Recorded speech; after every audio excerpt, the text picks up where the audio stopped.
In this video, we're gonna go through 5 different tips on how you can make better drone videos that people are actually gonna wanna watch.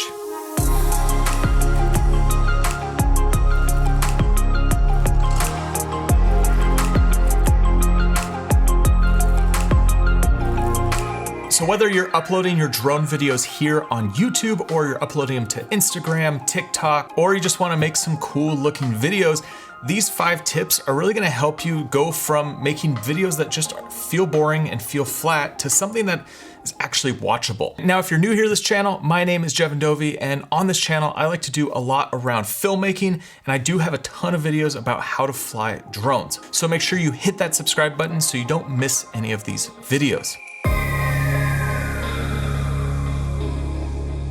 The first tip that I have for you is make sure that you fly with a purpose. So I've gone out plenty of times and I've just taken the drone up, been flying around, shooting a bunch of different shots, and it just feels very boring. And that's because I didn't have a purpose when I went out to fly.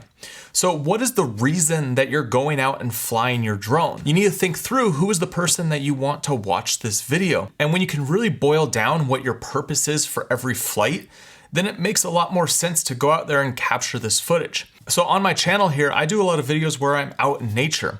And when I go out, I bring my drone with me, but I usually only fly a few times here and there. And the reason for that is a lot of the transition moments. So I'll fly when I'm hiking from one spot to another, and it's a great way for me to be able to show the place I'm in and just grab a quick shot while I'm hiking through the scene or mountain biking or whatever. I also use my drone a lot of times when I'm doing more of my story-driven pieces to be able to show you that perspective from a camera way up in the sky. But I don't just use my drone entirely for all of these videos. I use a drone specifically for the purposes of capturing these different shots that I can't get when I'm down low to the ground. Drones are not a new thing anymore, and it's not as cool just to watch pretty drone shots of a location. You want to make sure that you have a purpose and you have a reason and you think through what that is before you go out and fly.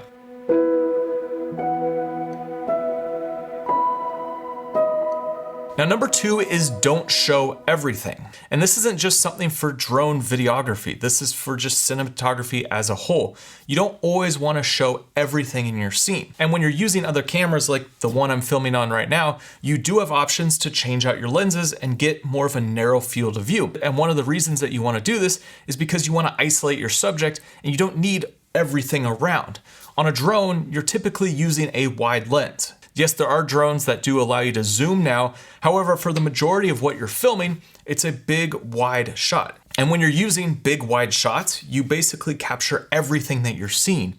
So try to think of ways that you can isolate what it is that you're showing and try to exclude some things from your shot. A lot of times when you show less, it's gonna create more of an impact. So when you're in a situation, get the drone up, see what's around, and then see what things you can take out of those shots to be able to create some different looks out of the scene that you're flying in. And this goes right into number 3, which is create tension.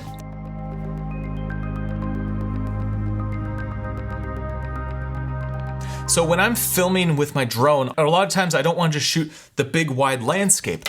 I want to create a sequence. And a sequence is a series of shots that when cut together tells the progression of a story. And with a drone, you could do some pretty cool things where you start close in on your subject and slowly work your way out. And then the final reveal is the place that you're at. So for example, if I was filming myself mountain biking, I would get some close-up shots of me going on the trails.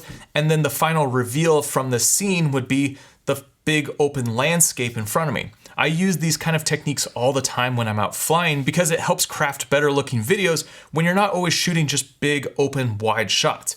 You're focusing in on a subject, you're excluding things, and you're thinking through how this will cut together. A progression from shot A to shot B to shot C to shot D, and what's the final reveal. And this is a concept of thinking through your edit versus just going out there flying, shooting, and then trying to figure it out later. You want to think through how you'll actually use these shots when you're editing to be able to craft something that is more engaging and does have this tension of what's going to happen next. And if you are someone that's newer to editing, I have a whole course on how you can edit your videos. It's a 2-hour step-by-step guide that takes you through basically everything that you need to know when you're approaching your edits. And I'll include a link down below in the description to that. It's on Skillshare, and if you've never signed up for Skillshare before, you can get the first 30 days for free, and you could take this editing course or one of the other courses that I have on the platform. And I actually have a newer one that's all about how to build a YouTube channel, which might be something that you're interested in if this is where you want to upload your drone videos.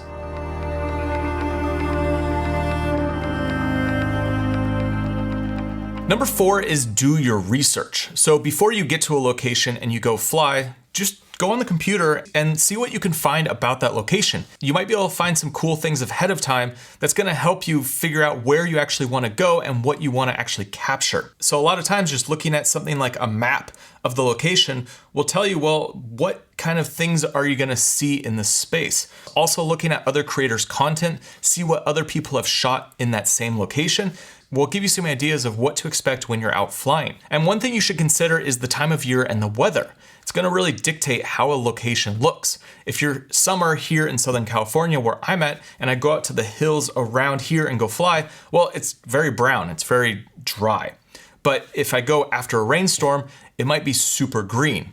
And this is just something that you have to take in consideration is, well, what's the weather like and what has happened before you're actually getting to a location? You might think that you're gonna get this pretty landscape, but come to find out that it doesn't actually look that good because, well, this time of year, it's very dry. So you wanna make sure that you're doing your research so you know what to expect, but also you wanna do research and figure out if it's okay to actually fly.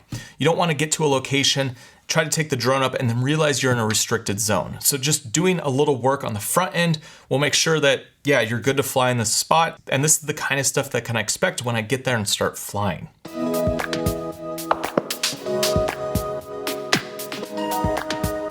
Now, my 5th tip for creating better drone videos is actually plan trips around cool places that you want to fly. I've seen in my comments a lot, people are saying, oh, you just have access to really cool locations, and that's why you get all this pretty footage.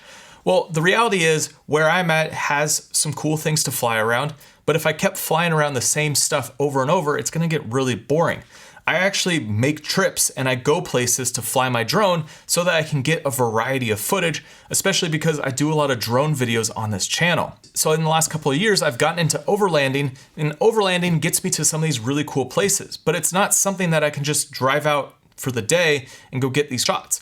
Like I'll drive out to Utah. That's a 12, 13-hour drive to some of these locations, and I'll be out there for a few days. And recently, when there was a new product launch, I wanted to get a variety of shots, and I also flew up to Alaska.